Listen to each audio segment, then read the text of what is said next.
Ante todo, quiero agradecer a todos los participantes porque hemos superado la capacidad de inscripción de la plataforma, hemos superado los 500 inscriptos, o sea que eso habla del interés de este webinar. Vamos a dar comienzo, así cumplimos con los horarios. Este es el webinar de la Asociación de Cirugía de Santa Fe y del Hospital Iturraspe. En el mismo vamos a desarrollar el segundo capítulo de liderazgo y motivación en tiempos de crisis. Va a tener participación de destacadas personalidades de la medicina y del deporte, con la modalidad de conferencia que va a estar a cargo del doctor Mariano Jiménez y de entrevistas a deportistas destacados como el Tata Martino, Jean Maggi y Leo Estrada. Vamos a comenzar con la conferencia del doctor Mariano Jiménez. Para quienes no lo conocen, que es difícil que no lo conozcan, pero el doctor Mariano Jiménez, dentro de su amplia currícula académica, podemos decir que es profesor de la Cátedra de Cirugía de la Facultad de Medicina de la UBA, director científico en IRCAR de Cirugía Percutánea de la Universidad de Estrasburgo, Francia, director de la Fundación Daicin y chair en Percutaneous Surgery, entre otras cosas. Mariano, somos todo oído y pantalla, cuando vos quieras, y respetamos los horarios. Bueno, muchísimas gracias por la invitación. Ahí puse para compartir pantalla, no sé si la pueden ver. Sí, perfecto. Bueno, muchísimas gracias por la invitación, es un placer enorme estar conectado y estar conectado con el resto de los panelistas. Yo voy a hablar, por supuesto, desde el planteo de la liderazgo y la motivación, desde lo que soy, cirujano, con las cosas a favor y las no tan a favor que esto tiene. Pero bueno, espero ser lo más corto posible para después poder ir a la discusión, a la charla, y creo que es de las cosas más importantes de estos encuentros. Cuando nosotros vimos cuando comenzó el problema del COVID-19, vimos cuando salió el brote en Wuhan, en un gobierno que claramente tiene un liderazgo basado en control, es un liderazgo basado clásico en algo central, no tuvo respuestas a tiempo, tuvo falta de comunicación, fallas en gestionar respuestas, fracaso en minimizar los riesgos y evitar males mayores y contener los miedos, que es normal que esto ocurra.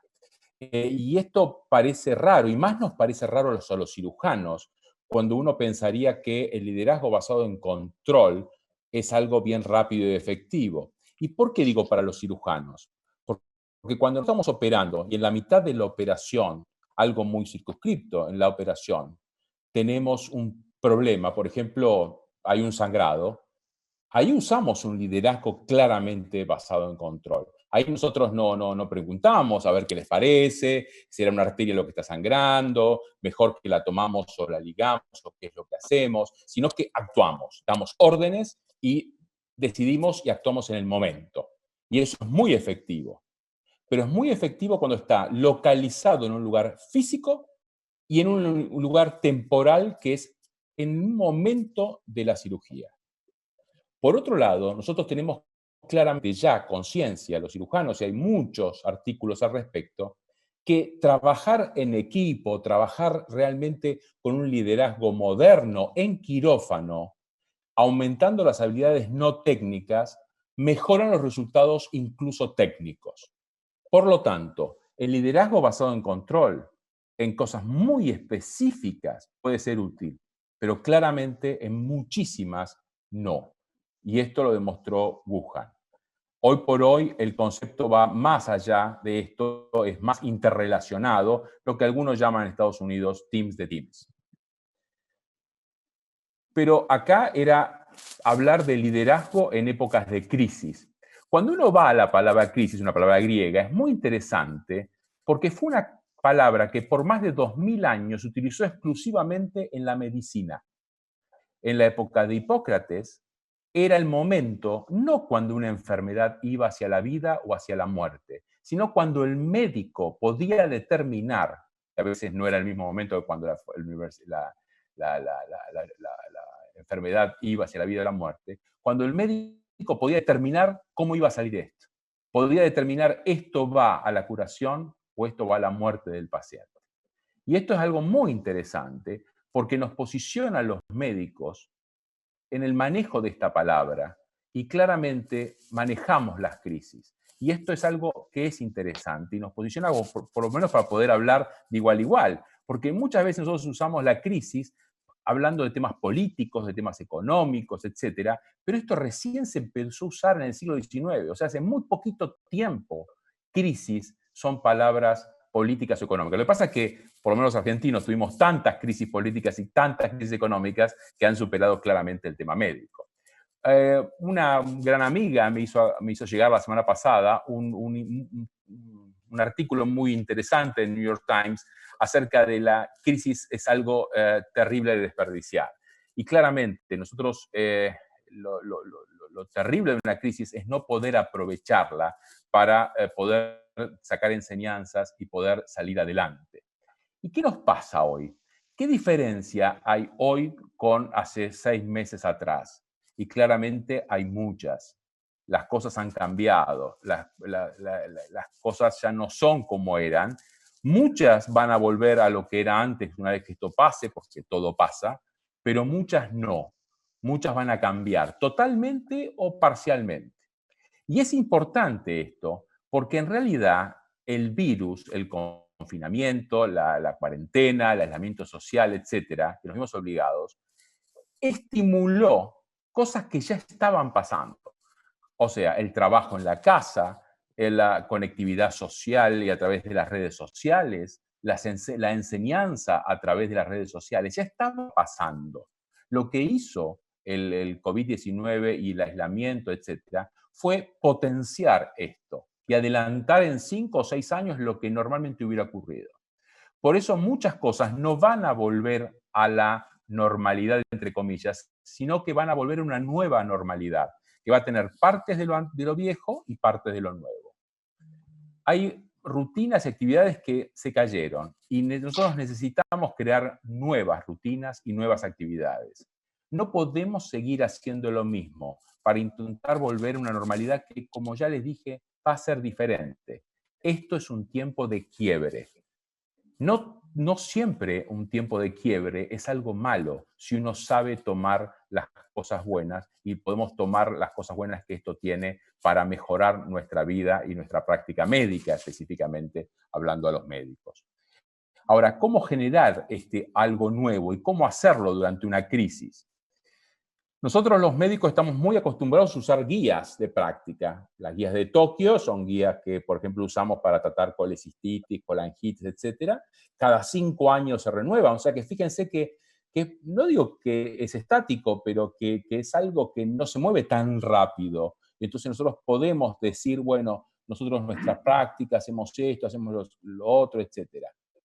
Ahora no tenemos más guías, tenemos recomendaciones. Las recomendaciones cambian y cambian muy rápido. Hoy en Buenos Aires tuvimos una nueva definición de paciente sospechoso. Es la 4ª definición que tenemos desde que empezó la pandemia. Y es lógico que esto ocurra porque las cosas van cambiando. Y aparte todos partimos de cero, o sea, no hay expertos en esto, es que nos vamos aprendiendo sobre la marcha. Ahora, en este mundo donde ya no a 5 años, tengo que planear semanas, ¿cómo liderar? Cirujanos tenemos un tema de hacer. Es la primera vez que los cirujanos no tenemos claro qué hacer. Estamos tomando recomendaciones, escuchamos webinar. La profesora Adriana Bermúdez, que es gran ginecóloga y que está conectada hoy acá, decía, es mi 6º webinar en el día. Claro, tratamos de tomar conductas, de poder participar en conductas, etcétera. Todos lo hacemos. Pero realmente dejamos de tener certezas absolutas. No hay una experiencia previa. Y esto no tiene que desesperarnos. Por el contrario, esto es algo muy productivo.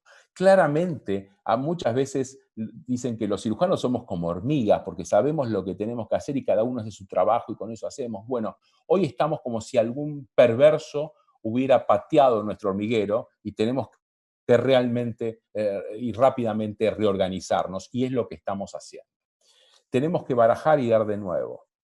Lo que importante es que todos partimos de cero. No hay grandes profesores, no hay grandes expertos. Acá todos partimos de la misma línea de largada. Y esto nos pone, nos pone en un buen lugar. Por otra parte, eso también empieza, este cambio que tenemos que hacer con conversaciones con uno mismo, viéndonos a nosotros, cuáles son nuestras flaquezas, cuáles son nuestras fortalezas, qué cosas estábamos haciendo mal, aprovechar el silencio, aprovechar el parate, aprovechar el parar la pelota un segundo y decir, ¿dónde estamos? ¿A dónde queremos llegar? Y esto a veces es muy difícil en la vida diaria y la crisis nos da esta oportunidad y no tenemos que desaprovecharla. Después, charlar con otro, con el otro. Y esta charla de hoy para mí es fantástica porque permite que diferentes personas de diferentes lugares podamos compartir las vivencias, podamos escucharnos, no solo hablar nuestras vivencias, sino escucharlas del otro, y sabiendo que esto nos está pasando a todos, absolutamente a todos. Esto no es una cosa que le está pasando a un grupo, a un país, a una ciudad. Esto le está pasando al mundo entero. Y esto es algo que nos une y es algo muy fuerte. Y es así que juntos podemos salir de esta crisis si cada uno aporta desde su visión, desde la diversidad, sabiendo que la diversidad, como dijimos tantas veces en tantas charlas hace tantos años, la diversidad dejó de ser un problema, dejó de ser, uy, saquen a este que piensa diferente, sino es una virtud, algo que nos permite salir adelante. Yo creo que esta última frase, yo utilizaría la palabra juntos, cada uno que aporte desde la diversidad. ¿Cuáles son los riesgos de esta etapa? En general, el riesgo y la inmovilidad. El riesgo es creer que en el fondo todo es igual, hay que frizarse hasta que vuelva a la normalidad. Es tan común esto de vos quedate, bajá la cabeza, que pasa la ola y después seguimos adelante. Esto esta vez no ocurre así. Ya no estaba ocurriendo así hace bastante en el mundo y en la Argentina. Pero esto es menos así. Primero porque esta ola va a durar meses. Por lo tanto, bueno, si nos quedamos quietitos y abajo de la ola vamos a morir ahogados. O sea que claramente la cosa de frizarse y que pase por encima no es una opción. Por otra parte, porque no podemos decir volvemos a lo anterior, aunque nos gustaría, porque estábamos relativamente cómodos en nuestro anterior, hasta anterior normalidad.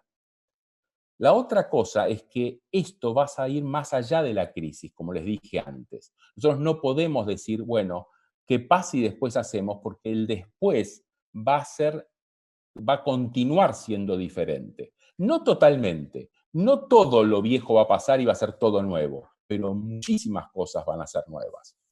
La otra parte es que el miedo no nos paralice. Porque acá no es solamente el miedo a perder la vida de un familiar, de un ser querido. Acá es el miedo a perder cierto éxito del pasado, cierta estructura que teníamos, y algo que la verdad que no está. Debemos que recordar que la vida en general no es una represa que contiene los cambios, sino que la vida está llena de cambios, es como un río caudaloso que corre. Podemos acompañarlo, pero de ninguna manera podemos frenarlo. Y esto es algo que a veces los cirujanos nos cuesta un poco. ¿Y qué pasa con el estrés en el equipo de salud durante la crisis de COVID-19? Eso está muy estudiado en todas las fases de la enfermedad, en las fases más iniciales de la enfermedad. La exposición a fuentes de contagio es un estrés, el riesgo de que uno infecte a la familia, esto es tal vez de los estrés más grandes que uno tiene, de volver a la casa y poder infectar a un ser querido. La inexperiencia ante la pandemia, estamos haciendo cosas a las cuales no nos prepararon para hacerlo porque, bueno, no se podía preparar. El tema de los problemas económicos, porque encima que estamos trabajando, encima que estamos angustiados, el trabajo efectivo que hace que uno pueda ir de compras, bueno, se ha disminuido, entonces realmente hay problemas económicos y todos tenemos problemas económicos. Y la otra, la parte más fea, más dura, es la estigmatización. El hecho de que nos pueden aplaudir a la noche, pero por ahí nos niegan la entrada a nuestro departamento en la mañana. Entonces, claramente los grupos de riesgo acá son los hospitales, los sanatorios y el sistema de salud, los médicos, las enfermeras. En la Argentina, en Buenos Aires, el 17% de los infectados hasta hace unos días, esto ha cambiado un poco, es algo muy dinámico, eran del servicio de salud. O sea que claramente nosotros somos potencialmente también gente que puede infectar. Entonces puede haber una estigmatización hacia nosotros y esto nos hace mal, nos produce estrés, nos produce miedos. En las fases más avanzadas de la enfermedad, que espero que no lleguemos en Argentina, pero que sí se ha visto en Italia, en España, en algunas ciudades de Estados Unidos, en Francia, las pérdidas de seres queridos, los turnos adicionales de trabajos y decisiones médicas y éticas muy, muy terribles, como decidir qué paciente puede o no ir a un respirador. Ante todos estos miedos, nosotros tenemos dos posibilidades. Una posibilidad es culpar a otro. Esto es algo que se usa mucho, el hecho de culpar a otro. La culpa la tiene otro. Esto da alivio rápido y es efectivo, pero con el tiempo nos debilita y no nos deja seguir adelante. Esto es algo, el culpar a otro nos vuelve editorialistas de la realidad, ¿no? Es decir, la culpa de esto la tiene tal, tal, tal o cual. Podrá uno tener razón hasta cierto punto, pero la otra cosa, lo que nos permite seguir adelante, lo que no nos hace darle el poder nuestro al otro que estamos culpando, es asumir los miedos y asumir las causas reales de estos miedos. Al principio nos va a dar una fuerte desazón, pero nos permite hacer dos cosas. Primero, buscar soluciones, y si las soluciones alguna no puede encontrarse, hacer los duelos necesarios para poder hacer lo más importante que tiene esta etapa, poder decir, cerrar esto y continuamos para adelante, continuamos con la vida. Si el liderazgo está basado en los otros, en que los otros son culpables, tenemos muchísimos líderes que son de este tipo. Y hay un artículo muy bueno y que les sugiero leer, que es en el Harvard Business Review, que es por qué tantos hombres y competentes llegan a ser líderes. Y en este artículo, donde por otra parte es muy claro porque nos ilumina acerca de que todas las características de un líder que no tendría que ser, pero que es muy común que sea, es la característica que tienen muchas veces los hombres. Y que las mujeres tienen claramente una visión del liderazgo y una manera de llevar adelante el liderazgo totalmente diferente, que sería mucho, pero mucho más interesante y mucho más útil y más efectiva. Considerando, como dice el autor, que el buen liderazgo siempre ha sido la excepción y no la norma. Estos liderazgos que están basados en la culpabilidad del otro son generalmente personas arrogantes, muchas veces enmascarando carisma y espontaneidad, etc., que son egocéntricos, fomentan el miedo y la confrontación. Y una cosa muy interesante, la imagen de que ellos tienen de sí mismos, que son grandes prohombres, no concuerda con la que los otros tienen de él mismo, pero por miedo no se lo dicen, porque generalmente fomentan el miedo y el miedo hacia el disenso, y son hábiles para llegar, pero totalmente ineficientes para ejercer el liderazgo una vez que llegan. Posiblemente yo les estoy contando esto y ustedes en su cabeza están pensando en algunos líderes mundiales, algunos líderes locales y alguna experiencia en el lugar donde trabajan. O sea que esto es algo común, algo que ocurre. Esto tenemos que cambiarlo. Una manera de cambiarlo es buscar líderes que sean al contrario. Esto escribió un líder político que yo creo que ejercía, pues fue hace un tiempo, el liderazgo de una manera diferente. Él escribió Los dogmas del pasado silencioso, ante un momento muy, muy difícil de su país. Puso: los dogmas del pasado silencioso son inadecuados para el presente tempestuoso. La ocasión es una montaña de dificultades y debemos crecer con las circunstancias. El primer paso interesante, él no dice debemos rodear la montaña, debemos escaparnos, debemos ponernos a llorar, sino que dice tenemos que crecer para poder pasar a través de estas dificultades. Y él dice, como nuestro caso es nuevo, entonces tenemos que pensar de nuevo y actuar de nuevo. No podemos usar cosas del pasado, tenemos que crear soluciones del presente. Y dice, debemos desencantarnos nosotros mismos y así podremos salvar a nuestro país. O sea, tenemos que desestructurarnos nosotros para poder cambiar. Lamentablemente no lo puedo votar porque murió hace bastante y este político era Abraham Lincoln en Estados Unidos.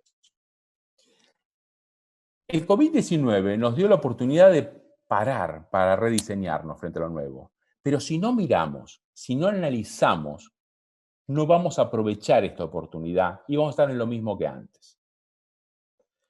Una cosa que tenemos que saber, que lo importante para nuestra evolución, para nuestro liderazgo, para seguir adelante en la vida, es el quién soy. El quién soy son nuestras expectativas, nos acompaña siempre. Lo que cambia es el qué soy. Y el qué soy, si nosotros basamos nuestra vida en lo que soy, director de un hospital, jefe de servicio, jefe de residente, etc., con el tiempo eso pasa. A veces muy corto, a veces muy largo, pero eso pasa. Lo importante es quién soy.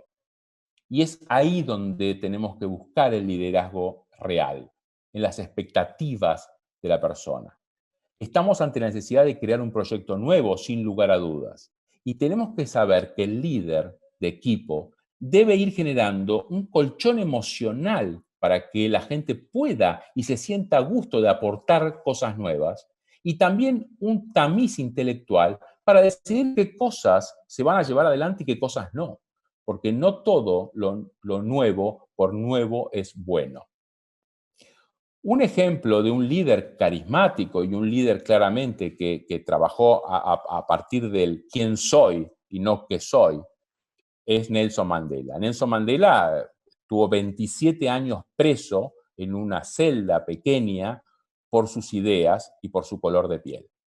Él esos 27 años los aprovechó para estudiar a los africanos, a los blancos de Sudáfrica, aprovechó para leer sus libros, leer su poesía, entenderlos, entender a lo que en ese momento era su enemigo. ¿Para qué? Para poder prevalecer. O sea, tuvo que entender que la cosa, cómo era más allá, no se puso en víctima, no se puso soy un preso, sino puso quién soy. Soy una persona que debe prevalecer para cambiar esto. Cuando los vientos cambiaron y él estuvo en posición de presidente de la República de Sudáfrica, no hizo un cambio diciendo, bueno, voy a hacer lo que hicieron los otros, lo voy a hacer yo ahora que tengo el poder. Lo que él hizo fue decir, ahora tenemos que usar el conocimiento para trabajar juntos, para ir más allá, para poder llegar a concretar los fines que queremos, que van mucho más allá de tener el poder, de la venganza, del escarmiento, etc. Hay una película muy buena que refleja este momento, se llama Invictus, donde claramente Nelson Mandela le dice a su gente, a la asamblea, le dice que los africanos dejaron de ser enemigos, que ahora son socios, que ahora están juntos por la nueva república. Esto es algo muy, muy lindo, pocos líderes y realmente muy difícil de llevar adelante, pero este tiene que ser a lo que tenemos que apuntar. Para ir terminando, yo les quería dar algunas opiniones que yo tengo, 7 opiniones que yo tengo, sobre cómo podemos salir y cómo tomar la crisis como una oportunidad. La primera de ellas es no replicar lo mismo, sino permitirse diseñar cosas nuevas. O sea, ayudar a distinguir a nuestra gente lo distinto, que el cambio apareció y que tenemos que aprovechar estas cosas diferentes para salir adelante. También, sobre todo para los que no somos tan jóvenes, es difícil cambiar, sobre todo cuando nos iba relativamente bien antes. Pero debemos cambiar, porque la vida es cambio y ahora nos lo ha demostrado la vida de una cachetada que es cambio. Y debemos saber cómo llevarlo adelante ese cambio. Por otra parte, no cambiar cuando se debe cambiar, y es un momento ahora que hay que cambiar muchas cosas, produce sufrimiento y dolor. En medicina, nosotros cuando hay un concepto en los pacientes con cáncer avanzado acerca del concepto de calidad de vida. Interesa más la calidad que la cantidad de vida, sobre todo cuando sabemos que no lo vamos a poder curar al paciente, pero queremos que esté lo más vivo posible hasta el final de sus vidas. Este concepto de calidad de vida es una definición dinámica que dice que es la distancia que hay entre la realidad del paciente y la expectativa del paciente. Cuando la distancia es cuando el paciente está muy mal, su realidad es muy mala y su expectativa es buena, que él cree que podría estar mejor, su calidad de vida es muy mala. Cuando su realidad es buena y cuando su expectativa, que no es más de quién es, no qué es, sino quién es, cuando esto es corto, cuando están cercas, su calidad de vida es buena. Ustedes podrán decirme, no, pero está bien lo que me decís, pero ¿sabes qué? La gente no cambia. La gente cuando es así y no cambia. Yo no voy a cambiar nunca. Eso es mentira. Esto no es real.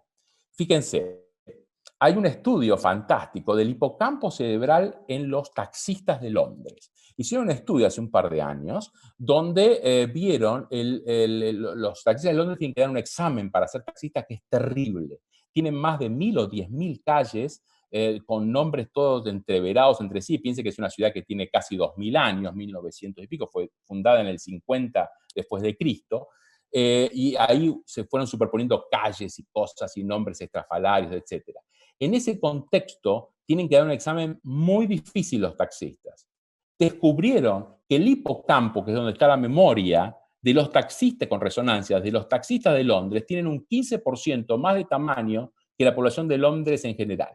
O sea que claramente, si puede cambiar una estructura tan rígida, tan relativamente no móvil como es el cerebro, fíjense como si no pudiéramos cambiar nuestras conductas. Segundo, reunirse de gente valiosa. Un líder tiene que reunirse de gente valiosa. ¿Y qué es gente valiosa? Gente que tenga valores. Los valores que tiene que buscar es honestidad, lealtad hacia el proyecto y hacia las personas del equipo y hacia el líder, pero no una lealtad mafiosa, sino una lealtad real, una lealtad de gente de bien. Tiene que aportar cosas nuevas, no tiene que adular, sino tiene que desafiar al líder. Tiene que ser totalmente proactivo. Cuando este liderazgo lo lleva adelante todo el equipo, es un liderazgo ágil, el liderazgo que debe ser actual en un momento de cambios tan importante. Por otra parte, el líder no tiene que buscar seguidores, tiene que buscar acompañantes. Esto no es un problema sintáctico, esto es mucho más allá que eso. Acompañar muchas veces es diseñar juntos. Y el líder tiene que motivar y empoderar a los equipos, tiene que hacerlos crecer más que él mismo. Un director de orquesta no produce ningún sonido. Su poder está en empoderar al resto de la orquesta. Y una misma orquesta, con la misma canción, un diferente director hace que suene diferente. O sea que esto no es un tema menor, es un tema muy importante. Pero si uno quisiera decir, no, yo toco todos los instrumentos, yo soy el que, yo, claramente no se va a rodear de gente valiosa, no se va a rodear de acompañantes, se va a rodear de seguidores.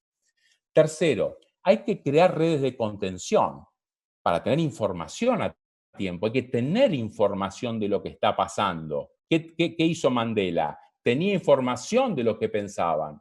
Algunos, en ese momento, los que consideraba enemigos, otros eran amigos. No pasa por ahí. Son la gente que está a nuestro nivel. Entonces tenemos que saber qué es lo que está pasando. Y van a ser muy útiles estas redes de contención que vamos haciendo, no solo para tomar información, sino para que cuando las cosas no funcionen. Porque Aristóteles decía, lo que tenemos que aprender lo aprendemos haciendo. Y lo más importante, una vez que hagamos, cuando hacemos, hay lugar para el error.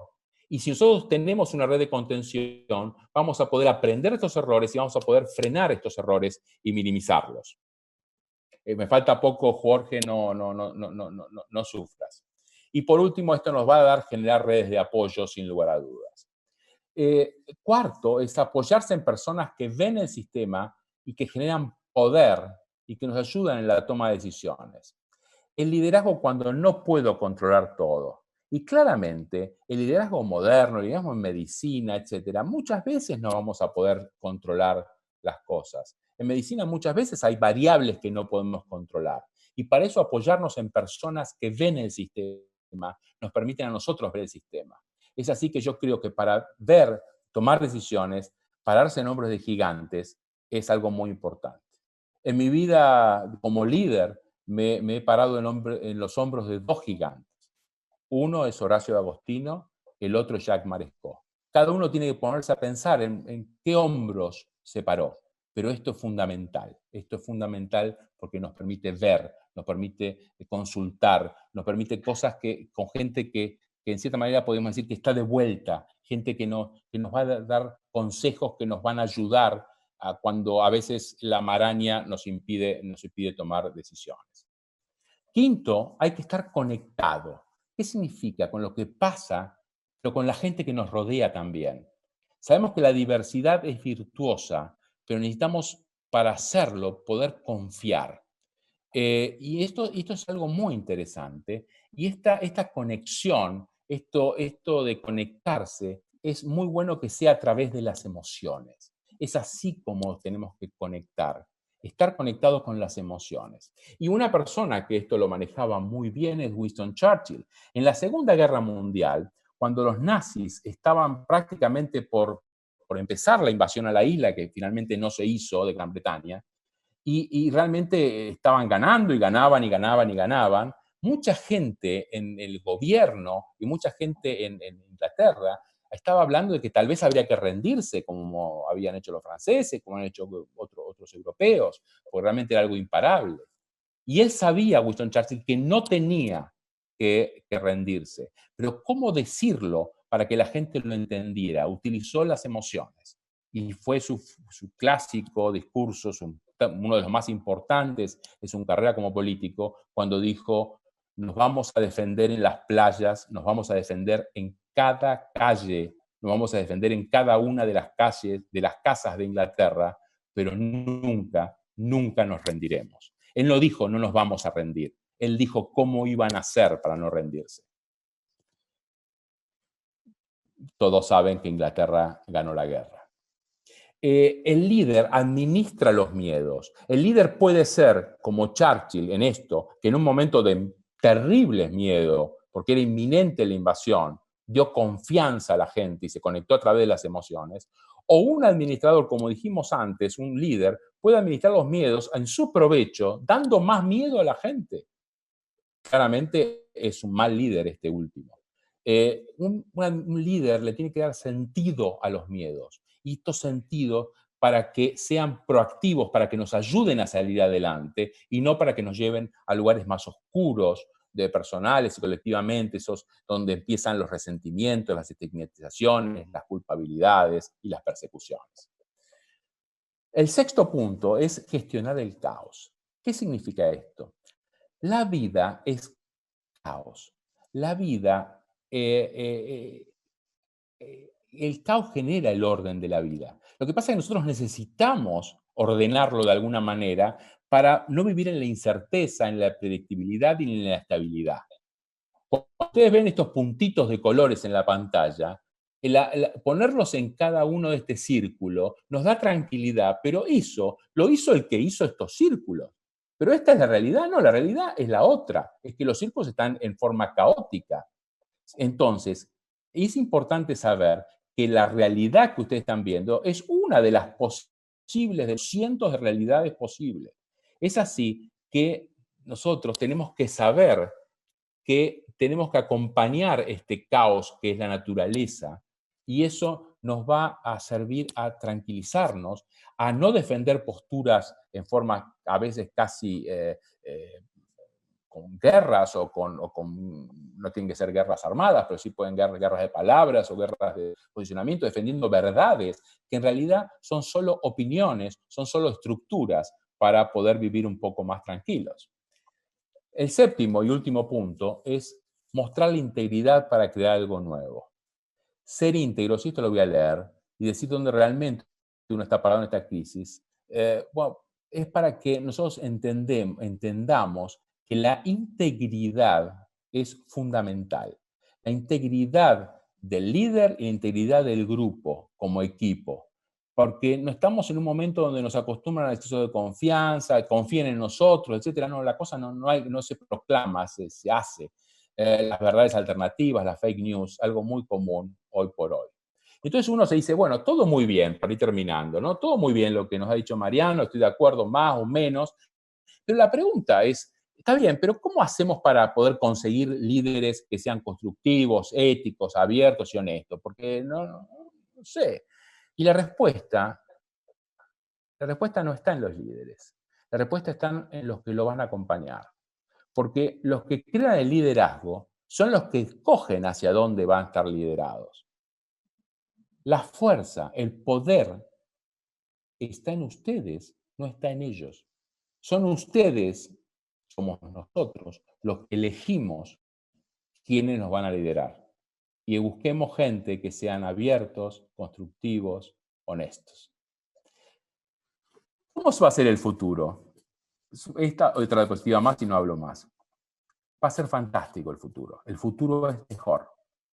Lo que usted está viendo ahí es una foto de nuestro grupo de fellows de Estrasburgo, que con las impresoras que tenemos, que nosotros lo usamos para cosas médicas en general y investigaciones, hicieron 1500, los primeros 1500 cubiertas de cara, cuando en un primer momento estalló el COVID en Francia. Saben que ahora está mucho mejor por suerte, pero estuvo muy, muy mal. Y después regalaron el software para que todas las impresoras de Francia terminaran usando esto. O sea, la gente joven fue proactiva, la gente joven tuvo una idea, fue apoyada por los no tan jóvenes y fueron para adelante. Y realmente hicieron algo maravilloso con estructuras que se usaban para otra cosa.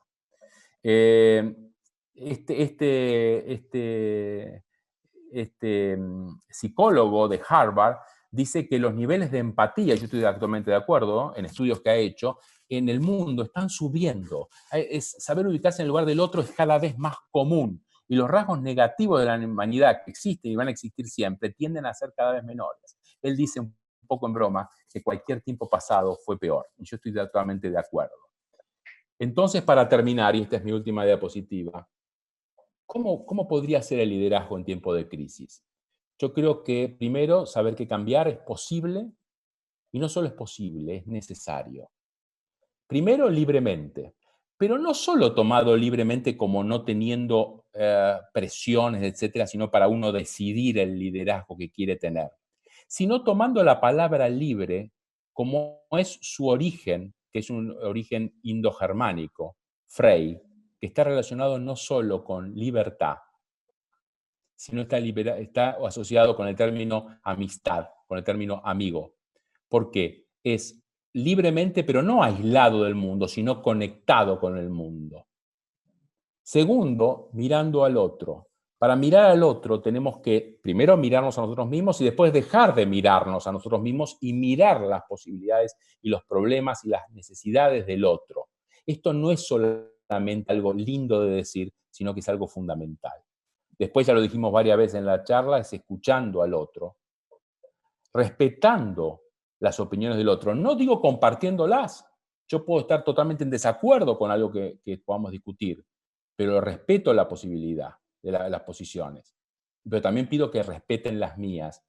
Y esto es algo que por suerte lo he logrado tanto con mi trabajo acá en Buenos Aires como mi trabajo en Francia. Superando barreras. Barreras que a veces van desde la autocensura. No, yo no puedo, no, realmente este lugar no es para mí, o etcétera. O superando barreras que van de otros, diciendo, no, vos por tal cosa, tal otra, no vas a llegar, no vas a poder.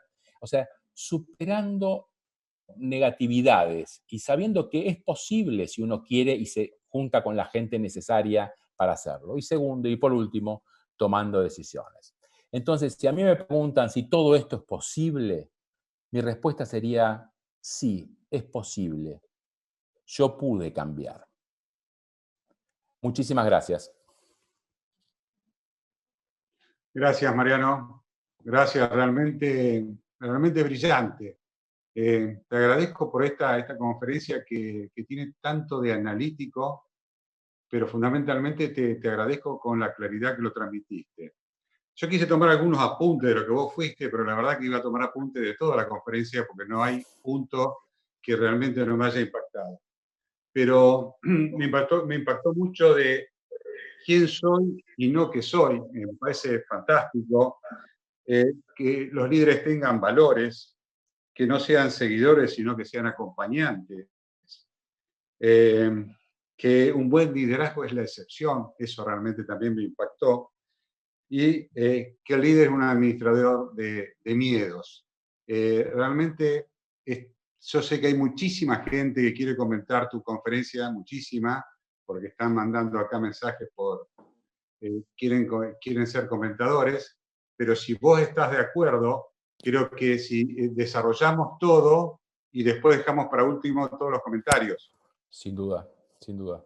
Te voy a pedir que me ayudes ahora, que ahora yo lo voy a ir a presentar no sé si está el Tata Martino, si nos está escuchando.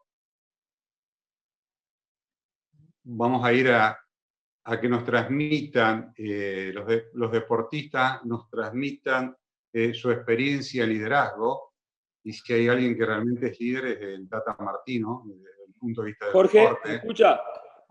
Sí, Tata, sí, te estamos viendo. Yo quisiera que lo pongan en pantalla a él, a Tata Martino, ¿sí? En pantalla principal lo pongan a él. ¿Sí? Puede ser.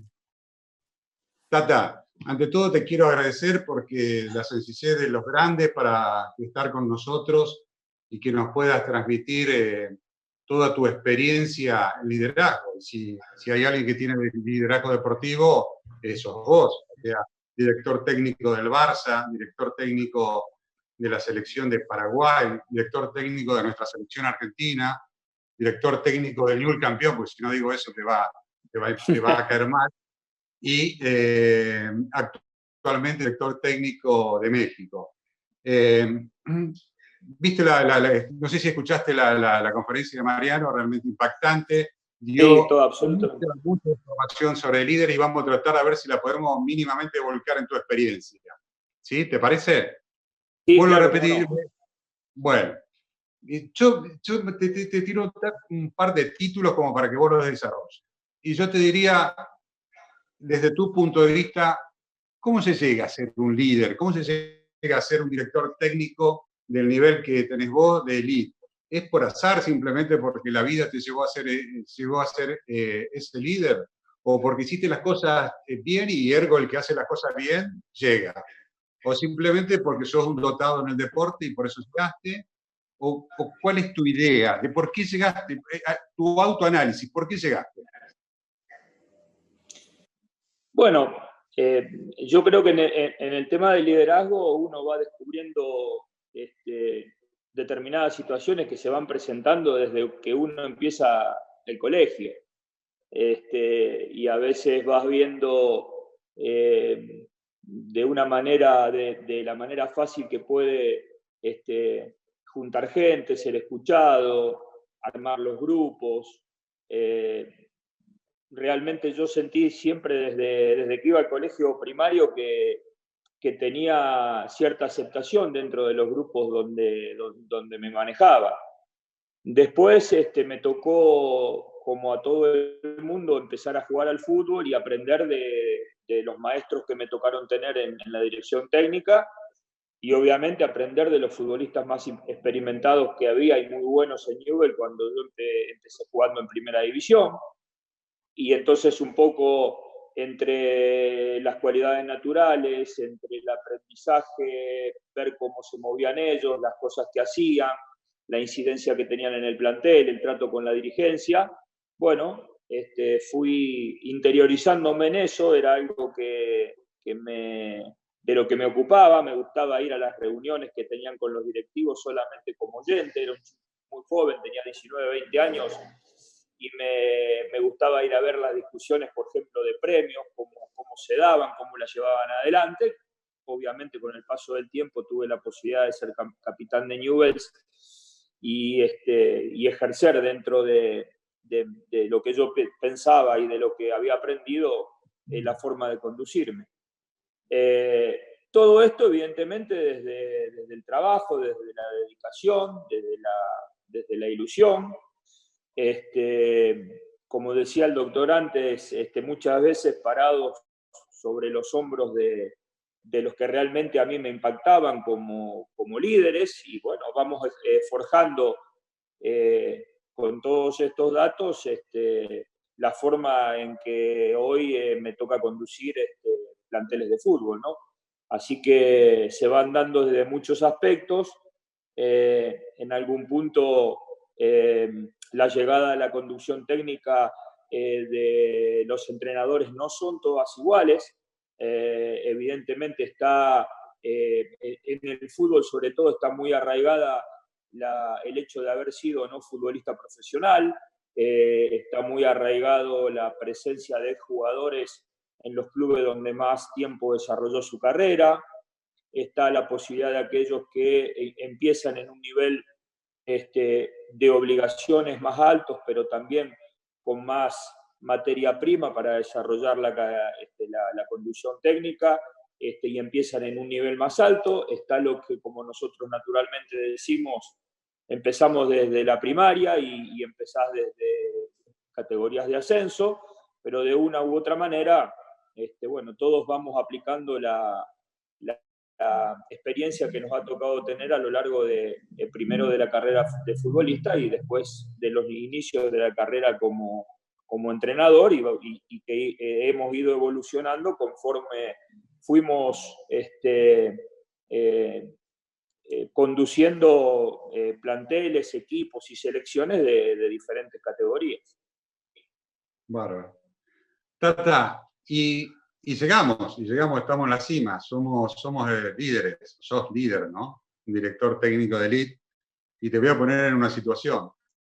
Director técnico de la selección argentina, donde todos los jugadores de la selección forman toda una parte de una élite del fútbol mundial. Llámese Messi, todos realmente forman parte de una élite, gente que gana mucha plata, que es admirado por todo el mundo, en un extremo en el cual vos tenés que pararte y decirle, sí, todos son grandes, todos son élite, pero el director técnico soy yo. O sea, se va a hacer, por lo menos voy a transmitir mi idea de juego, mi idea de cómo nos vamos a ir desarrollando. Por otro lado, tenés el público, ¿no? El público, la gente, que lo que entiende la gente es el éxito, pero no va a ser, es difícil que acepte el fracaso. En otro flanco tuyo podés tener el periodismo, que ante una derrota seguramente no van a ser muy amables con vos, sino que realmente seguramente van a ser lapidarios. Y por otro lado, podés tener gente con intereses extramédicos, por eso lo estaba traspolando, extrafutbolístico, como pueden ser representantes, presidentes de clubes. Y vos estás ahí, estás solo, o sea, bajo todo ese blanco. ¿Y cómo te parás ante esos jugadores? ¿Cómo te parás ante el periodismo? ¿Cómo te parás? ¿Cómo hace un líder para, sin ser agresivo, ser respetado en una situación tan extrema? Media larga la pregunta, pero no sé si entendí. No, pero muy interesante, Jorge. En realidad, yo creo que el problema principal es el vínculo con el primer grupo. El vínculo con el primer grupo es el que, con un buen desarrollo de la idea de juego, del camino por donde se va a conducir un proceso, hablo desde lo futbolístico y desde la parte de la convivencia, determinan que la gente sea un problema o no sea un problema, determinan que el periodismo sea un problema o no lo sea, e inclusive determinan que los dirigentes sean un problema o no sean un problema. Entonces, en la medida que las cuestiones con los futbolistas, yo creo que al día de hoy, por más de élite que sean, los futbolistas tienen una línea de conducta que es hace muy fácil la convivencia, la hace muy amena, Yo tengo una idea del liderazgo que tiene que ver mucho más con el diálogo, con la explicación, con ponernos de acuerdo, con escuchar. Y eso de ninguna manera lo pone en evidencia al entrenador respecto a su liderazgo. Creo que es todo lo contrario, creo que es la manera en que hoy por hoy se debe conducir, y sobre todo un grupo con futbolistas que tienen una carrera muy exitosa. Sinceramente no me costó nada, es muy probable que no me haya costado esa parte en la selección porque había hecho un aprendizaje del nivel de esos futbolistas en Barcelona que fue bastante acelerado, porque ahí sí me tomó con el desconocimiento de entrenar futbolistas de super nivel, los mejores probablemente en sus puestos o entre los mejores del mundo en sus puestos.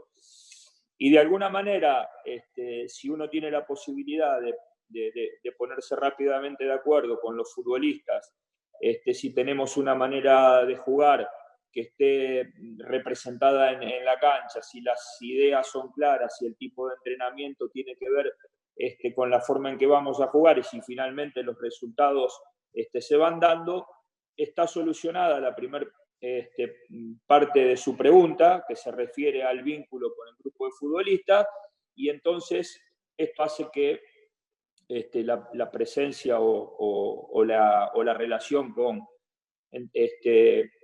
con el periodismo, con el hincha, sea más fácil.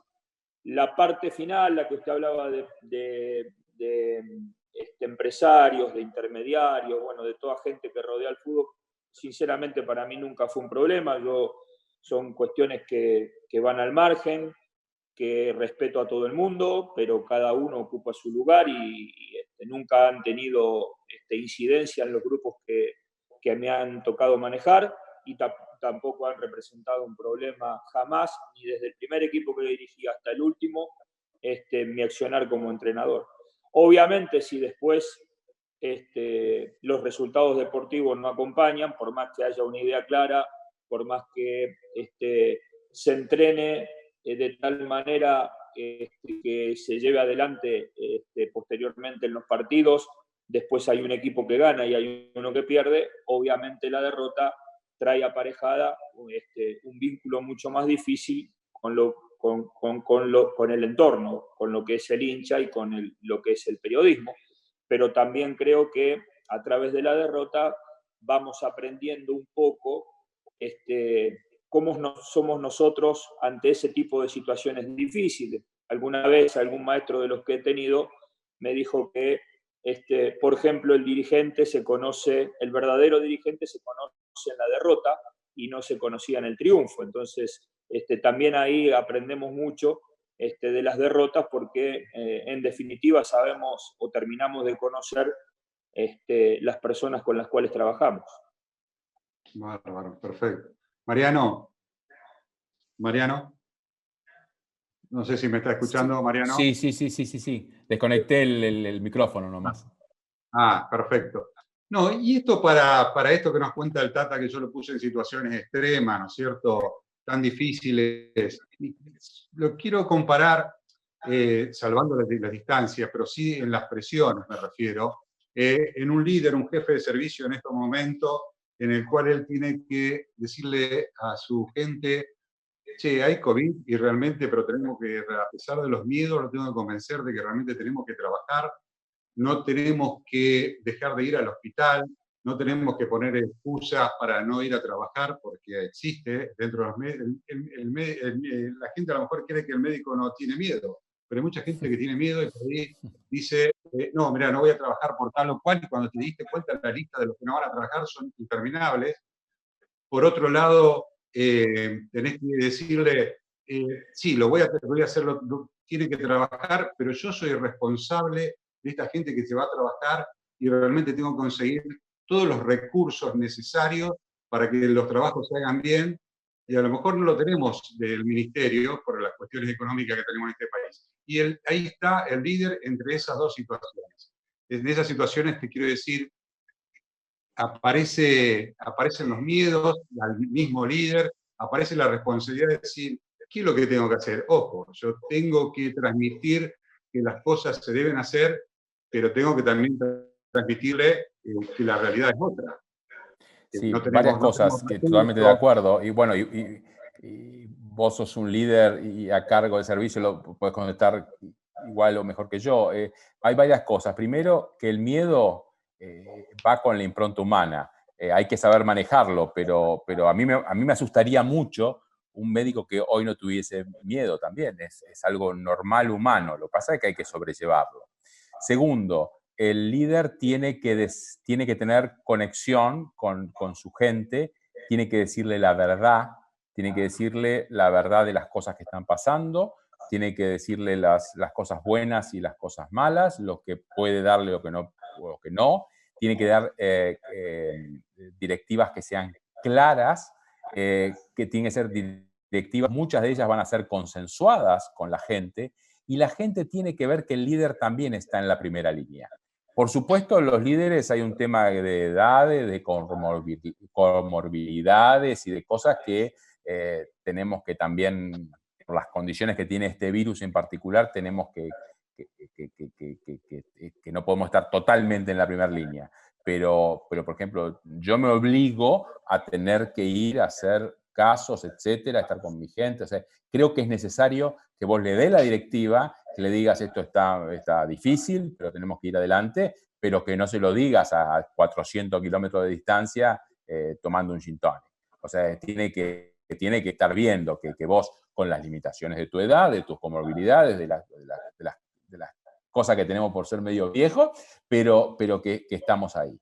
Entonces, si vos tenés un buen diálogo, vos explicás las cosas claramente, vos te comprometés con las cosas y no mentís, la gente te va a seguir totalmente. Por supuesto, a algunos lo va a inmovilizar el miedo, pero a esas personas, bueno, a esas personas específicamente hay que ir a hablarles y explicarles y charlar y ver por qué son sus miedos.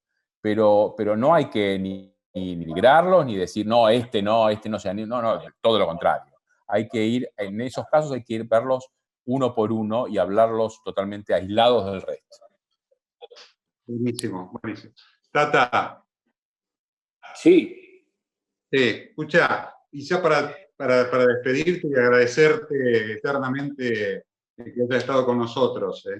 Te pongo en la última situación y es como para poder aplicar lo que dijo Mariano sobre lo que es un líder ético con responsabilidad. Y yo te llevo al líder, si tiene los mismos principios, las mismas convicciones futbolísticas, éticas, morales, si vamos a ir a dirigir un club nacional, ponerle un club chico, o ir a dirigir al Barcelona o la selección argentina. Si tus principios futbolísticos son los mismos, o el líder va cambiando según las circunstancias y sus medios. Bueno, a ver, yo creo que hay cuestiones, obviamente hablando de fútbol, que los conductores modificamos y otras cosas que no modificamos. Todo lo que tenga que ver con nuestra forma de trabajo, con nuestra dedicación, con nuestra honestidad, con la frontalidad, con el mensaje claro, evidentemente es el mismo en el ascenso que en el Barcelona. Esas son situaciones que no cambian y creo que hoy por hoy, sobre todo, los grupos de futbolistas lo agradecen, ¿no? Siempre el futbolista prefiere la frontalidad, por más que a veces lo que uno le está diciendo no sea de su agrado. Y después hay otra cuestión que tiene que ver con cómo vamos a jugar, y esto también tiene que ver con los diferentes momentos de nuestra vida. Por ahí cuando empezamos a dirigir, estamos en equipos de menores cualidades técnicas, nosotros mismos estamos empezando a hacer nuestro recorrido y el orden de prioridades lo tenemos un poquito cambiado. A lo mejor al principio de mi carrera a mí me preocupaba en demasía el resultado, porque era el resultado lo que yo interpretaba que me iba a poner en situación de poder seguir teniendo futuros trabajos. Desde hace un tiempo en nuestra parte, cuando eso ya está superado y uno sabe que un poco más o un poco menos los trabajos están, empezamos a ser un poco más cuidadosos en respetar una filosofía de juego, conforme también a que los lugares de trabajo van siendo mejores, las capacidades técnicas de los futbolistas van siendo mejores y la idea futbolística puede estar mejor representada por estos jugadores de fútbol. Excelente, excelente, muy claro. Tata, te agradezco muchísimo. Vamos a pasar a otro deportista. Fíjate, este deportista que realmente es que, Anto, si podemos ir por el video para presentarlo a allá. Creo que lo voy a poner yo después, me dijeron. ¿Lo ponés vos? Sí, creo que me dijeron eso. Bueno, dale, Jean-Marie. Realmente te agradezco también enormemente que compartas tu experiencia con nosotros. Y la idea es que quiero que pongas primero el video antes de empezar, porque me parece que resume muy cortito y muy bien de lo que para conocerte y empezar a hablar con vos. Dale, ahora lo largo. Lo primero que quiero es, bueno, sé que hay muchos cirujanos del otro lado y lo bueno de estar pantalla de por medio, porque después de haber tenido 22 operaciones correctivas de la polio, de una decorticación de pleura y de que me hayan puesto una stent por producto de un infarto, está buenísimo que estén del otro lado de la pantalla y no en un quirófano, ¿no? Lo segundo es saludar al Tata y a Leo, que es el día del futbolista hoy. Creo que es así, ¿no? Hoy 14 de mayo es el día del futbolista, así que un saludo para ellos. Y bueno, yo no tengo la fama del Tata, ni tengo la fama de Leo. A mí, ni tampoco tengo los abdominales para seguir con el tema del fútbol de Cristiano Ronaldo. Yo soy... La particularidad que tiene mi carrera deportiva es que cuando la mayoría de los deportistas están dejando su carrera, que se convierten o en periodistas o en técnicos, yo empecé mi carrera deportiva a los 40 años. Y bueno, y después de esta introducción del infarto, de la polio, de tantas operaciones, de la operación de pulmón, ustedes dirán qué puede hacer una persona a los 40 años como deportista, y la respuesta está en este video, que vamos a ver si sale.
¿Se vio? Sí.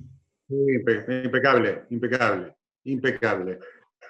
Bueno, entonces digo, ¿qué es lo que puede hacer una persona después de haber tenido secuelas de polio que le impidió caminar al año de edad, de un infarto y de una operación de pulmón? La respuesta es todo lo que estés dispuesto a soñar, ¿no? Y una vez que estás dispuesto a soñar y a perseguir tus sueños, es posible. Mi historia le llamó mucho la atención a Juan José Campanella, y estamos próximos, en las próximas semanas, iba a ser este domingo, pero Netflix corrió el estreno por un problema de tráfico en su plataforma, pero en las próximas semanas van a poder ver en Netflix El Límite Infinito, que es una producción de Juan José Campanella, que cuenta un poco mi historia más en detalles.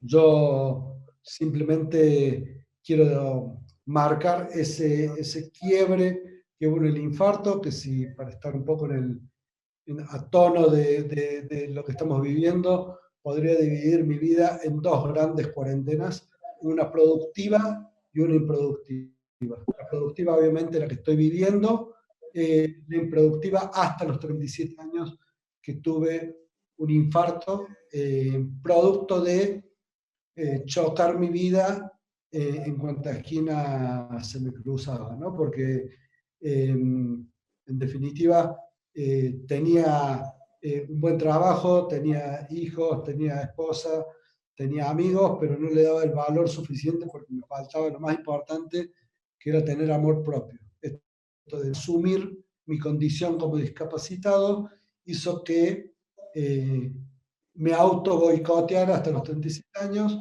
y el infarto que me ligué no desde arriba, sino que el infarto que me ligué, digamos, la polio sí me la ligué de arriba, pero del infarto puedo escribir un libro desde el prólogo hasta el final diciendo todo lo que una persona tiene que hacer para infartarse. Así que este quiebre, en definitiva, que pasó de tener un cuerpo preso en mi mente a tener un cuerpo que me llevó hasta la cima más alta del planeta, a la ruta más alta del planeta, 5.600 metros sobre el nivel del mar, después de pedalear con mi bicicleta de manos, después de pedalear 11 días, 12 horas por día. Bueno, y aquellos que conocen sobre la altura saben lo que es vivir arriba de 3.000 metros durante 11 días y llegar a 5.600. Entonces creo que si me preguntan cuál fue el verdadero quiebre, qué es lo que pasó en esos 30 minutos de ambulancia con los paramédicos apuntando con los desfibriladores a ver si se generaba el paro o no, creo que me hicieron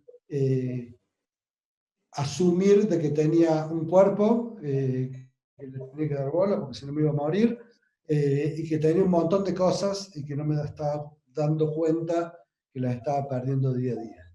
En definitiva, el quiebre fue asumir mi condición, poner foco en cuál era el problema, y una vez que puse foco en el problema, logré desarrollarme como persona hasta tal punto de que un director como Juan José Campanella, ganador de un Oscar, haya resuelto documentar mi vida, ¿no?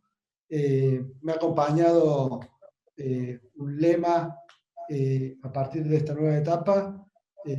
Con esto cierro y lo dejamos después para alguno que tenga alguna pregunta, que es: lo difícil se hace y lo imposible se intenta. Porque cuando hacemos lo difícil, intentamos lo imposible, a ese imposible, si le ponemos pasión, dedicación y esfuerzo, tenemos altas posibilidades de lograrlo. Buenísimo, Jan. Mariano, decime algo de autosuperación. ¿Qué ejemplo, no? Bueno, es un ejemplo de vida realmente maravilloso. Yo había visto y había visto otro video tuyo. Sí, uno más lindo que otro realmente. Realmente no, solamente decir, quedarse callado y aplaudir, no más que eso. Bueno, muy gracias. bien. Y bueno, Gracias, la verdad todavía no sé qué hago en tantas personalidades, pero bueno, agradezco el espacio, brillante lo tuyo, Mariano, ahí me chequeé algunas cosas. Bueno, y un lujo compartir con deportistas de semejante magnitud, ¿no? Buenísimo, muy bueno. Gracias, Jan. Quédate porque después van a venir las preguntas. Leandro, no sé si está por ahí, Leandro, quiero que presente a Leo Astrada y que nos cuente también como líder su experiencia. Bueno, Jorge, buenas noches a todos. Yo tengo el gusto de presentar a Leonardo Astrada, exjugador de fútbol, técnico de fútbol. Agradecer la presencia de Leo especialmente en esta charla de liderazgo, su aporte. Agradecerle a Belén Moroni, que fue quien nos facilitó su presencia acá, la hermana de Bruno, nuestro presidente. El Leo Astrada creo que todos lo conocemos. Técnico de River, jugador de River, inferiores en River, 89 el debut profesional y 2013 se retiró del fútbol para después ganar con River una Copa local, más de 10 títulos nacionales, Copa América, Copa Libertadores de América, con su seudónimo ya decimos todo, el jefe. Así Así que, Leo, agradecerte y ver tu opinión, tu aporte en este momento que estamos viviendo como sociedad, como profesionales, todos, cada uno en lo suyo. Creo que es muy importante escuchar gente como vos. Así que muchas gracias y adelante, Leo. Bueno, simplemente agradecerle a ustedes por la invitación de estar dentro de esta gran conferencia con grandes personalidades, tanto en la parte de medicina como la experiencia que recién vimos de Juan Ignacio, que es una experiencia de vida para nosotros, mismo Jorge, y tener la posibilidad de verlo al Tata, a la lejanía, pero bueno, hacía tiempo que no nos cruzábamos. Comparto plenamente muchas de las conversaciones que venían dando, porque, digamos, el líder, el jefe, digamos, no nace en uno, digamos, se va formando en la medida que vas teniendo ascendencia sobre el resto de tus compañeros. Como decía el Tata en un comienzo, digamos, en la época que a nosotros nos tocó la posibilidad de integrar un plantel de primera división, tuvimos grandes líderes en el cual nosotros empezamos a copiar pequeñas cosas porque sabíamos que el día de mañana, si nosotros teníamos la carrera por delante, íbamos a tener que manejar en un momento determinadas situaciones. Y yo reconozco en aquel momento que lo tuve un Daniel Pasarela, lo tuve un Pipa Higuaín, lo tuve un David Comiso, lo tuve Fabián Basualdo, gente de mucha experiencia que en la medida que iban pasando los días nos hacían participar a nosotros para que vayamos escuchando y aprendiendo sin tener ningún tipo de opinión. Y eso nos dio la posibilidad para ir armándonos para el futuro. Y bueno, después en la forma de manejarse de uno, digamos, en ser frontal, en ser lo más claro posible, es como que esa ascendencia de los compañeros tuyos te llevaban a tener ese liderazgo, pero no es que yo quería ser ese líder natural por nacimiento, no, digamos, se fue dando porque ellos confiaban en cómo era el manejo mío o cómo era mi forma de actuar en determinadas situaciones, jugando o no jugando. Entonces, a partir de ahí, ellos te empiezan a medir cuando, digamos, vos no tenés participación. ¿Por qué? Porque el jugador de fútbol muchas veces, ese ego que terminamos teniendo nosotros, que nosotros somos los mejores y siempre tenemos que estar, digamos, eso también hay que demostrarlo en los momentos que a uno te toca participar. Y bueno, yo traté siempre de manejarme de la misma forma, digamos, con esa bronca interior cuando no me tocaba jugar, pero sabiendo de que para lo primordial era el grupo. Si ese grupo, digamos, tenía un camino por delante y yo no tenía que ser partícipe dentro del campo de juego, digamos, era porque yo en algo no estaba funcionando como jugador que le estaba dando el entrenador para que me colocara en campo. Entonces esas pequeñas cosas, digamos, el resto de tus compañeros como que lo va viendo y a partir de ahí, digamos, termina, digamos, subiéndote en ese pequeño podio que vos no sos el que tenés la verdad. Digamos, es una opinión constante de cada uno del grupo para que vos saber escuchar y no muchas veces se tomaba la decisión de la que yo pensaba, sino la que pensaba otro, porque esto era para el bien del grupo. Entonces, de esa forma, vos te encaminabas ¿para qué? Para los grandes objetivos. Bien, Leo, muchas gracias. Una pregunta particular que me interesó mucho. ¿Cómo hiciste? Te retiraste en el 2003, ¿no es cierto?, de River. 2004 ya eras técnico de River. ¿Cómo fue ese cambio, cómo fue esa adaptación, esa crisis de jugador a técnico con tus ex compañeros, donde cambia la relación, creo que cambia el enfoque, y cómo fue esa adaptación? Mirá, para mí fue fácil porque yo prácticamente tenía el retiro asumido. Yo prácticamente 2 años y medio antes, cuando vuelvo de Brasil, que firmo un contrato por 2 años y medio con River, ya tenía en la cabeza de que finalizada esa fecha iba a ser el retiro de mi carrera. Prácticamente un año antes es como que no estaba disfrutando de lo que estaba haciendo, digamos, no lo vivía de la forma que lo vivía en la niñez, sin saber que el día de mañana iba a llegar a ser un profesional. Y me empecé a preguntar interiormente qué era lo que me estaba pasando. Y me di cuenta que yo tenía que reactivarme nuevamente y ponerme a pensar de que tenía que empezar a disfrutar, que llegaba el momento para mi etapa final en cuanto a futbolista. Entonces, ¿qué hice? Anuncié mi retiro 6 meses antes. Y a partir de ahí empecé a vivir nuevamente lo que vivía cuando era un niño. Digamos, el querer estar en el vestuario, el compartir con mis amigos, el no quererme ir del club, el disfrutar, el estar y sin participar. Prácticamente los últimos 6 meses yo participé muy poco, digamos, dentro de un campo de juego, pero estaba mucho más como un apoyo psicológico, que en ese momento estaba Manuel Pellegrini, y yo lo único que le pedía a Manuel en aquel momento que tuviera una excepción era de que él me consultara a mí si yo estaba bien en lo anímico para poder viajar cuando nosotros íbamos a jugar a Copa Libertadores afuera, porque yo era un ser humano que un día me podía levantar bien y estaba todo perfecto, y el día que me levantaba mal yo no quería ocasionar un inconveniente dentro de ese grupo que tenía la ambición de ganar aquella Libertadores. Entonces le dije, Manuel, lo único que te pido es que vos me preguntes. Yo te voy a ser lo más sincero posible y si yo me siento bien, yo voy a estar siempre al lado del grupo.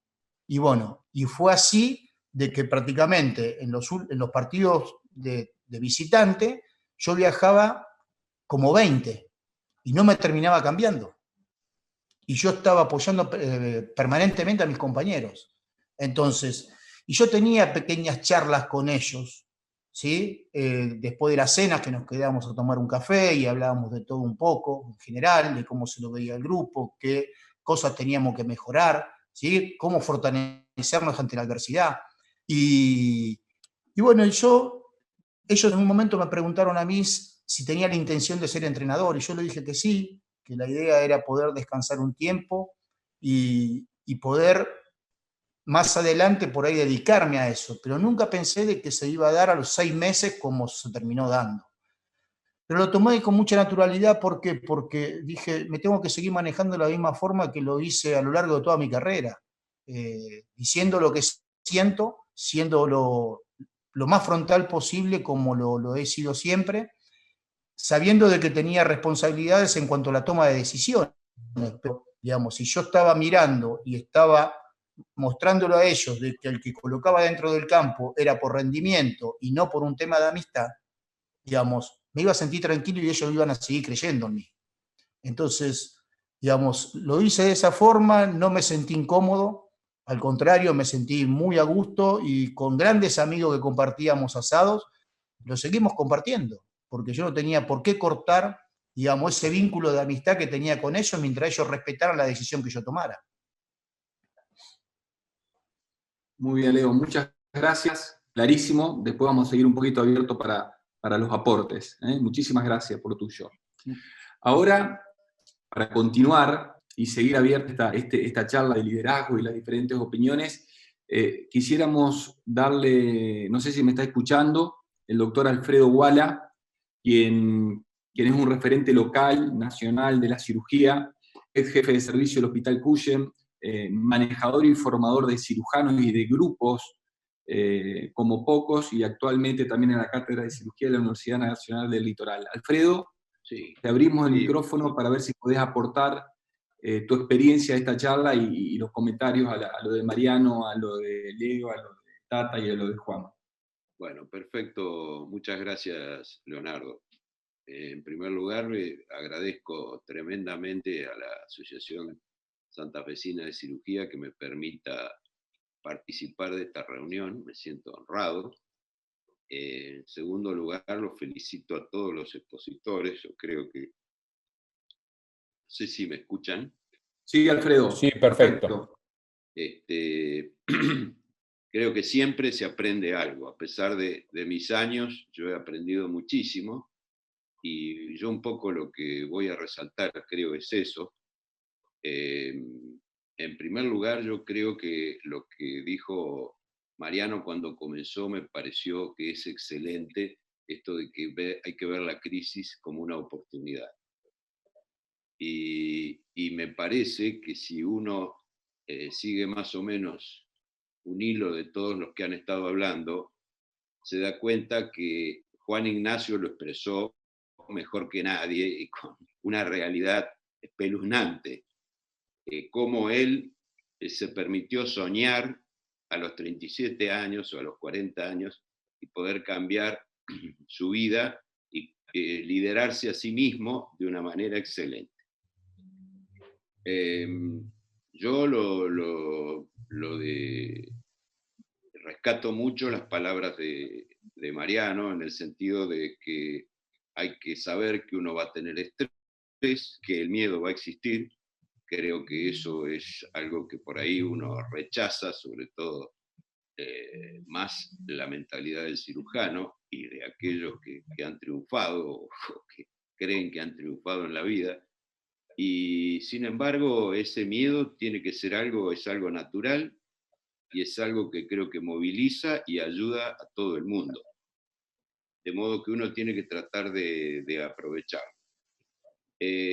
A mí me parece que hay 2 o 3 cosas que uno puede sacar en conjunto de todos y creo que en la que todos estamos de acuerdo. Martino habló mucho de que él utilizaba mucho el diálogo con el grupo. Creo que esto es fundamental, esto es comunicación. Y aquellos que escucharon la charla el otro día de Pellegrini, él le da tal importancia a la comunicación que de 10 pautas que da, 3 de ellas son de comunicación. Es sumamente importante porque, sin ninguna duda, el líder, que también lo dijo Leonardo Astrada, el líder es un poco seleccionado y elegido por el grupo. El grupo considera, se une detrás de un camino y cree que para conducir el grupo en ese camino está el líder. Entonces uno tiene que ajustarse a eso y no hay ninguna duda que lo que dijo Mariano, más allá de que si uno es grupo de riesgo o no es grupo de riesgo, el líder tiene que estar. Tiene que estar presente, tiene que estar al lado, tiene que estar en el diálogo. Si el líder no está, el grupo se desarma. Entonces eso es un punto clave, que el líder esté siempre presente, de una manera o de otra, tiene que estar siempre presente con el grupo. Bueno, no sé, yo creo que vuelvo a felicitar a todos, no quiero ocupar mucho tiempo, me parece que ha sido una noche muy provechosa, brillante todas las opiniones que he escuchado, y vuelvo a reiterar que he aprendido mucho a pesar de los años que tengo encima. Gracias. Muchas gracias Alfredo, muchísimas gracias por tu aporte. Para entrar en el tramo final, queríamos escuchar la palabra, el aporte de quien es el director actual del Hospital Iturraspe, del nuevo Hospital Iturraspe de la ciudad de Santa Fe, el doctor Francisco Villano, alias Pancho, también gran jugador de fútbol. Francisco, si te escuchamos, te dejamos el micrófono abierto justamente para la experiencia como director de un nosocomio tan importante en el manejo actual de esta crisis. ¿Qué tal? Buenas tardes. Realmente es un honor poder estar aquí compartiendo un poco la charla con amigos como vos, Leandro, Jorge, gracias a ustedes por invitarme, pero también haber escuchado al doctor Mariano Jiménez en su brillante charla que realmente nos enseña de lo que tiene que ser un líder. Realmente los tips que ha tirado, que ha dicho, realmente eso hace de que cada uno de nosotros pueda crecer un poco más. También los deportistas que también colaboraron y están con ellos y realmente son estrellas en los lugares y donde han estado trabajando y realmente esa experiencia se transmite. Yo como me gusta el fútbol, me gusta el deporte y ver cómo actúan esas personas, y lo que uno ve que antes de ser buenos y excelentes deportistas estrellas, son excelentes personas. Y también a Jan, con su experiencia de vida. A mí también me gusta la montaña, he estado y he tenido experiencia en los 6.000 metros y realmente cuando el físico no da, creo que el alma, el corazón, el esfuerzo es lo que te hace llegar a esa cima. Pero es una competencia contra uno mismo. Y todas estas cosas, el deporte, el trabajo, el estudio, el estar en esta profesión nos va diariamente capacitando y formando para que en esta etapa de la vida uno pueda llegar quizás a crecer como persona, pero fundamentalmente estando a veces en lugares tan difíciles como la dirección de un hospital. Hoy cumplimos justo un año de que se ha inaugurado el nuevo Hospital Iturraspe. Y van a ser dentro de pocos días, el 19, 8 meses de que migramos. Todo eso fue una situación de crisis. Todos sabemos que migrar a un nuevo hospital, ponerlo en funcionamiento, nos pone en crisis a todos. Al personal del hospital, en que vamos a un nuevo lugar y a veces las situaciones que tenemos del desarraigo, el salir del status quo en que teníamos, a veces se nos hace difícil. Pero creo que todo eso se va salvando día a día. En este momento creo que los tips más importantes para poder lograr y seguir adelante en esto es, en primer lugar, uno estar convencido que lo que está haciendo es lo correcto, que el objetivo es el que le corresponde y que uno se siente capaz de poder hacerlo. Esto después hay que transmitirlo a la gente, a los que van a trabajar, y hay que hacerlos sentir a ellos como partícipes de este proyecto. Ellos son realmente los motores para que un proyecto de esta magnitud pueda llegar a funcionar. Son los protagonistas. En tercer lugar, creo que hay que hacerlos sentir que son capaces. Por eso me parece que hay que resaltar sus virtudes fundamentalmente y minimizar sus defectos. Esto hace que las personas crezcan como personas y crezcan como trabajadores dentro de una institución. Y lo que también tenemos que hacerles sentir a ellos que cuando se logran cosas buenas e importantes, somos todos responsables. Uno como director del hospital, cuando las cosas no salen bien, es el único responsable de este tipo de situaciones. Es un concepto que me lo enseñaron.